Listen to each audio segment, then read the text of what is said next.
which is Dr. Alice Lyons. Is it Lyons, Alice? Am I saying it right? Yeah, You good. are Lyons like the It's like Lyon. ice cream, like the tea Right, yeah, shops okay. that basically Any exist, Lyons. Okay, great. Sound Alice check, you studied. can hear me? Yes. Yes, we can hear you. Thank you. Alice also studied the very popular among our ceramicists MA in ceramics and lithics in 2009 and completed a doctorate in archaeological ceramics in 2022. She has a diverse career evolving from an excavator to a Roman pottery specialist to an author and post-excavation manager. Currently, Alice is the president for the study group of Roman pottery and the managing editor of East Anglian Archaeology. Great. I'm really excited to hear from you, Alice, which we will when I open up your PowerPoint presentation. Well, I'm sure the listeners will recognise a lot of the same themes as Grace's paper, but you know, it just goes to show we're all facing the same challenges. Yeah, 100%. Okay, share, go. Okay, over to you, Alice. Thank you. Thank you. Thank you, everybody, for attending. My screen says there's 89 people here, which is very encouraging. I thought about what to call my paper, and I went with triumphs and challenges. It's not quite some alliteration, but I think it sums up what we're here to talk about today. Can we have the next slide, please? So I thought we'd start off with the positive, because there is, oh, we're going with, yes, so there's a lot to celebrate. That's okay. So there's a lot to celebrate in the field of Roman pottery studies, and I think it's really good to take some time to remember that. I apologize if some of this print is too small to read, but nearly all of this text is lifted from the study group for Roman pottery webpage. And so if you have any interest at all, just Google that and you will get there. But we were founded in 1971. And so we've been working together for over 50 years. And the basic premise, the need, the want to bring Roman pottery people together, as Grace said, of all kinds, of all levels of professionalism and interest, is still very much current. And we also have an annual conference. We have tends to be a biannual journal now, and an active newsletter and webpage. So if you are interested in Roman pottery, have a look at our webpage and join. At the moment, I should say, our membership fees are still only £15, and they have remained the same for the last 50 years. So at some point soon, we are going to have to raise our fees to slightly more realistic levels. But we have at the moment about 170 members from mostly Britain, but Europe, even America. And so we really are a wide community of diverse pottery people. Next slide, please.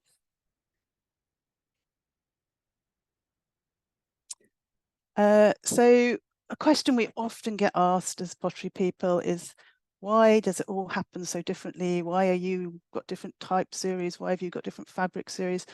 And believe it or not, we have worked really hard to bring cohesion and consistency to Roman pottery studies. This obviously is a work. Sorry, it's moving on by itself. Let me just work in progress. No, that was a good one. Examples in pause. Oh, do you want me to move on to the next one? Next slide, yeah. Sorry, okay. Thank you. Yeah, so these are some of the examples of books that have been published to bring. There must be a hidden timer on there, wasn't there? So one of the first ones, so this is not a comprehensive list of published Roman pottery books at all. So please excuse me if I've missed out your favourite. But for example, the Council for British Archaeology started off with the Romano-British Course Pottery Students Guide, 1970, does that say 6? Council for British Archaeology started in the Second World War. They had the foresight to really start bringing specialists and archaeologists together. And even today, this book serves as a very useful starting point for a glossary of terms and basic forms. We have Vivian Swan's Pottery Kilns of Roman Britain, which the study group and Oxford Archaeology have put online. The webpage is a teeny wincy bit broken at the moment, but it will be repaired soon. Again, there's Paul Tyers, Roman Pottery in Britain, which is an amazing resource. And again, that's has a digital version. And we are incredibly lucky and thankful to Roberta Tomba and John Dorr for their work for the National Roman Fabric Reference Collection, which not only exists in paper form and digital form, but it also is an in real life collection, which you should be able to go and see fairly soon again, once the Museum of London reopens its doors. So we have an amazing baseline of knowledge. The study group has also sat down and formulated some basic research strategy questions, which were published in 2011, but are still very current.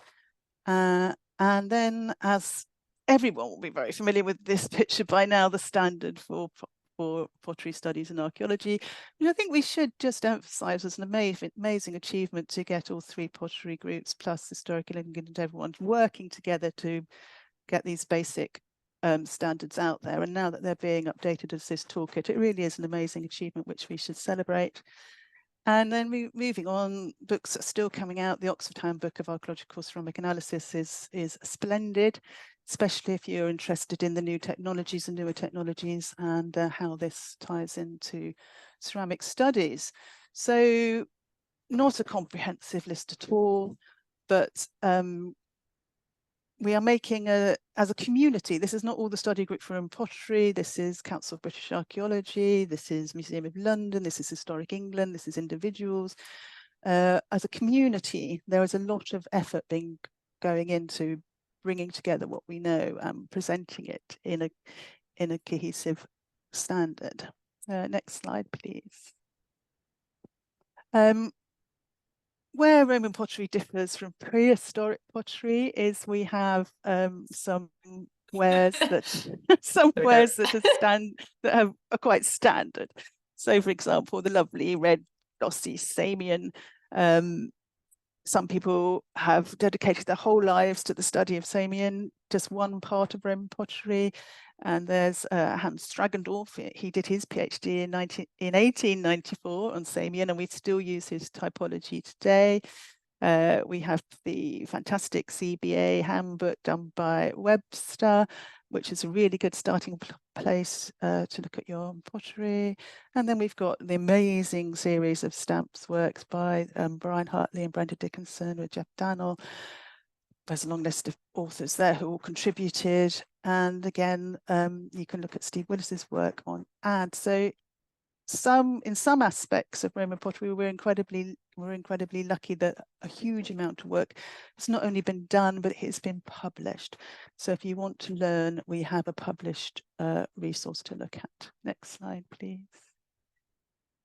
Again, another very, we seem to have lost the writing on this slide now, but another very, there we go. Another very formulaic type of pottery, I suppose it's easier to say, is amphora. And the work of Professors Peacock and Kay and Dr. Williams is available on ads, where you can look at all the fabrics of amphora from all around the Roman Empire. You can lose yourself very thoroughly there for several hours, if not days. So just be warned, that is a deep rabbit hole to fall into, but there's an amazing amount of data there. Next slide, please. And then we have Mortaria, and I think it's worth spending just a minute talking about the huge contribution of Dr. Kay Hartley. There's not really been a Mortaria report written without at least some overview from her since the 1950s and 60s. So, you know, we're looking at a very, very long career and a huge contribution. She very recently became a doctor at Newcastle University, which was a very exciting day to attend. But we are trying between us to extract the contents of her brain and put it on the Mortarium archive project, which is also available on ads and very well worth a look. I will personally be working on the East Anglian section of that report next month, So ongoing work, but a lot of the basic work is being done or has been done. Next slide, please. Oh, what's that going to be, I wonder? Oh, there we go. So we're very, very lucky that so much work has been done. And I really do feel that, I don't know, I can't call myself, it depends if I compare myself to Kay, who's 90, in her mid-90s. I'm still early career, I'm going to think. But you never stop learning. And throughout your career, we're all trying to leave the Roman pottery studies in a better state than where we found it, which is already very good. So one area that we are still working on is trying to make a national vessel form typology. We've got the traded fabrics well defined, but we haven't got the same resource for form typology at the moment, and the study group is actively working on that at the moment. And then there's the reason why we're here today with the standards and the CIFA toolkits, which we've all been working on, and they will be an amazing resource. Well, they are an amazing resource. So very positive, but still work. There's still more work to be done. Next slide, please. So that was some of the triumphs. I'm sure there are more, and please excuse me if I missed your triumphs. But what are the challenges? Well, one of the main challenges is Roman pottery is so prolific. I've been to so many meetings where people said, oh, we dug a Roman villa, and there was, there was several tons of pottery. What are we going to do? But this is where it differs from prehistoric pottery, which tends to be, much less prolific. And it just has challenges. I mean, it has challenges of washing it, marking it, bagging it, boxing it, storing it, looking at it, lifting it. So just the management of the quantity of Roman pottery is a challenge which we need to remember. As Grace has already mentioned, a lot of us specialists are getting a bit older, and there's not enough of us.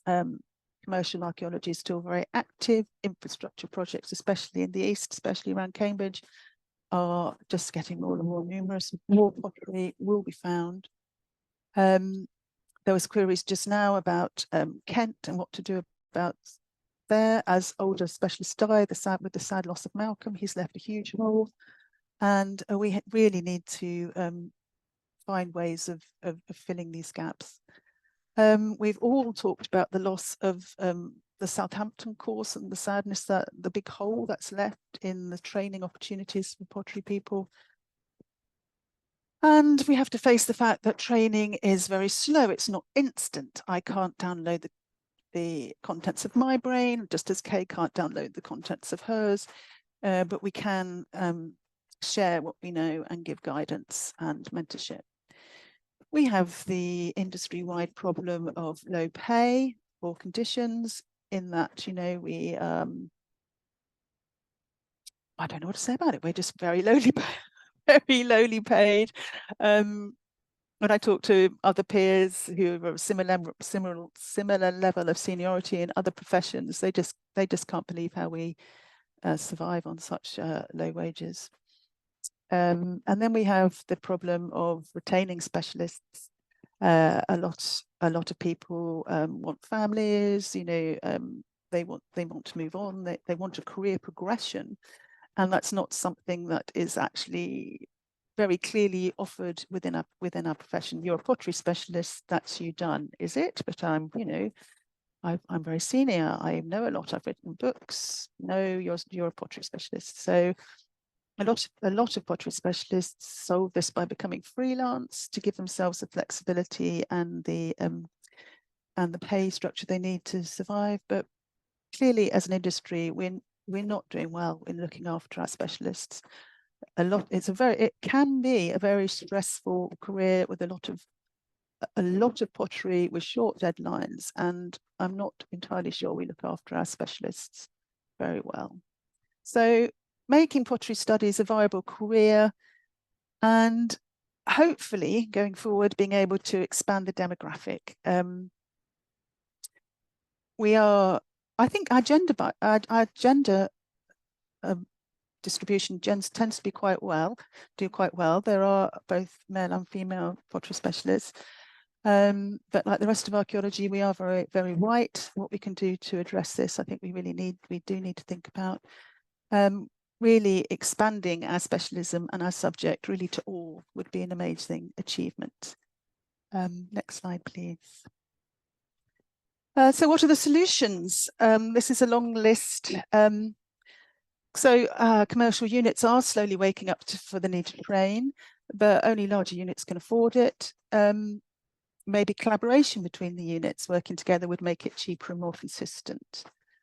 To look again at funding, most commercial archaeology does have training costs associated in its general fees, but a training tower for specialists, maybe that's a specific cost that should be included because it is so expensive.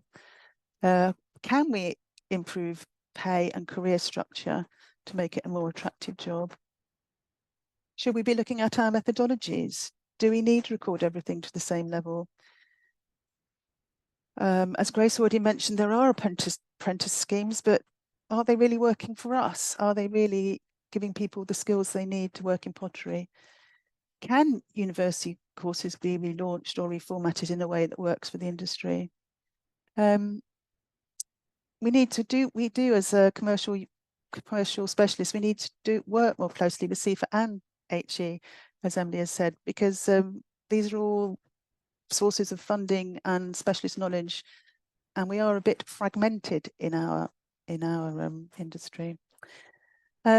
Where I learnt a lot of my knowledge was the study group regional meetings, where I met a lot of my peers in the region. But sadly, as the pressures of commercial archaeology have increased over the last few years, regional meetings have become less viable. They take time, they're expensive, but so worthwhile. And if we want to encourage younger people beyond the national meetings, regional meetings do give you the opportunity to look at specific pottery very closely.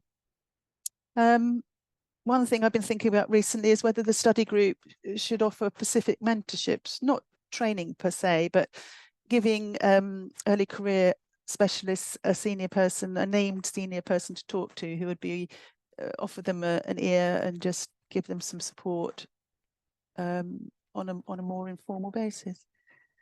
And a question I get asked a lot is, what changes will new technology and AI bring? Will it help, hinder, or just change how we work? Well, I don't know the answer to that really. When I started doing Roman pottery, I had a piece of paper and a pencil, and now I have quite sophisticated computer, and I've adapted. So I hope the new generations will adapt, and it will help, not hinder. Next slide, please.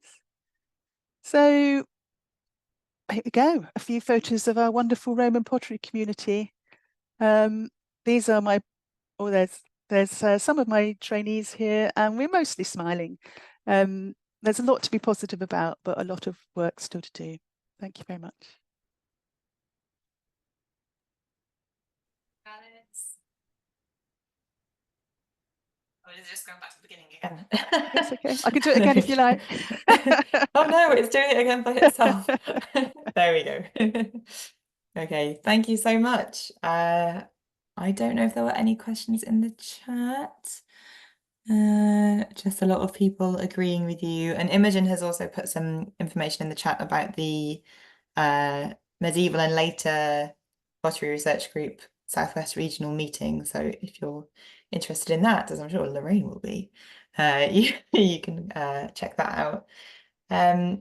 I do have some Roman pottery questions from our pre-event survey. Are you ready for some of the most specific questions I've ever come across?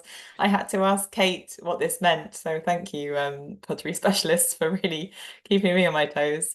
Someone asks, are there geographical limits and datation of SOBGT? Sobbutter? South British grog-tempered ware, yeah. Well, yes. I mean, we still very heavily rely on the work of Isabel Thompson for our grog-tempered understanding, which is always very worth looking at. and talking to Isabel. Yeah, I think yes, well, obviously there are, but you know, I've been working on assemblages from Milton Keynes, and it's still going strong. So it goes further north into the country than previously thought. Yeah, if you want to, if anyone wants to ping me more of those kind of specific questions, I can give you some time and some reading. But yeah, I think Thank one of the you. problems, general problem with all of our literature, the book versions, not the digital versions, is that they are all quite old. In one pottery report I wrote recently and put in all the standards, the tombers and doors and the four tires, and they said your reading list is out of date. You need to update it. And I was thinking, oh, hang on, how do I update a National Fabric Series? It's a National Fabric Series, so you know, the next generation. Well, I hope we will continue, but the next generation also. These aren't static documents. This isn't static knowledge. It develops, and we need to find a way of presenting it and making it accessible to people. Sure, yeah. There was another question which we maybe have already answered both with your talk and Rachel's, but I'll ask it anyway just to make sure. Is there a document centralizing references such as codes, typology for each county? No, there is not. No, there Lots is of not. But sad there head is, shaking yeah, there. no, but there is some. Yeah, no, it is really, really interesting. I think we are getting better at this, but it is on a very region by region basis. And so some centralized overview is long overdue. But obviously it's much more complicated than it actually sounds. You know, because but you know, I think we are getting there. And I think we should attempt another look at this fairly soon. I mean, the typology. I think listening to Rachel's paper earlier, she was talking about the brilliant resource of the fabric series for post-Roman pottery, which I didn't know was being done in such detail. That's amazing. But yeah, like that, we need to have a look at what we're calling those fabrics, region by region. It's not the traded wares that are the problem. The Tom Brundle has got all those sorted out. It's the local wares that we need to help people with. Can I dip in at that point, Emily? So obviously the work that we're funding at the moment is trying to come up with those county-based codes and tying it into the existing series and making it all available. And eventually we'll cover all of England for the post-Roman period. Alice, maybe we need to talk about the Romans. That would be lovely. Wouldn't that Drop be me an lovely? email. Yeah, please. Yes, what a brilliant idea. Yeah, no reason why not to try and expand it in terms of time. Fantastic. Thank you both. There was one more point in the chat that I just wanted to bring up because I think it's a really interesting point about the apprenticeship masters. Now, this is the one in St. David's, isn't it? Am I getting that right? The apprenticeship specialist, MA apprentice specialist one, which I'll find and link to. But Martin Lowcock says one issue with apprenticeship programs is self-employed people cannot count as an employer to recruit or train an early career trainee. That's an interesting point, and the oh yeah, hello Martin. Are you actually Trinity St. David person? I see in your Zoom name. Yes, sorry, yeah. Hi. Sorry, I can't tell whether you can hear me. Sorry. Yeah. Yeah, there is a mechanism to have a sort of shared apprentice between multiple individuals, well, say multiple employers, but actually that for a self-employed person you can't have an apprentice, which would seem like a logical thing to do. And I know I've had some interest from people who wanted to do that. But yeah, so but the apprenticeship funding goes through the employer, and a self-employed person isn't an employer. For those purposes. So the mechanism is there for the for larger employers, but not for individual specialists wanting to pass on or recruit. Interesting. That definitely something to. I don't think that's anyone who's come through that apprenticeship program yet. Someone correct me if I'm wrong. No, nobody's finished yet. No. Yeah. I think we've got. Be really interested when they do. We've got a couple of our apprentices on the call. I know, but right. Oh, hi, apprentices. That's cool.